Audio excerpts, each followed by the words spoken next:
Different words but same pronunciation.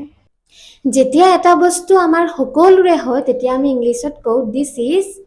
Hour আৰু যেতিয়া কোনোবাই টাইম সোধাত আমি যদি কওঁ 1 ঘণ্টা বাজিছে তেনেহ'লে ইংলিছত আমি কওঁ 1 ওকে এইটো হাৱাৰ হ'ব নহয় এইটো আৱাৰ যেতিয়া আমি কাৰোবাক লগ পাওঁ তেতিয়া আমি কওঁ হাই আৰু যেতিয়া আমাৰ খুব বেছি জ্বৰ থাকে তেতিয়া আমি কওঁ oh my god your temperature is HIGH হিগ এইটো হাই হা সপ্তাহক ইংলিছত আমি কওঁ উইক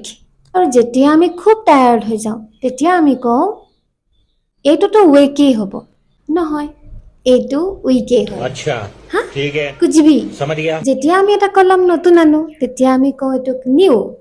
আৰু যেতিয়া আমি কাৰোবাক চিনি পাওঁ বুলি কওঁ তেতিয়া আমি এইটো কওঁ এইটো কেনিউ হ'ব নহয় এইটো নিউ ইয়াত কেটো সাইলেন্ট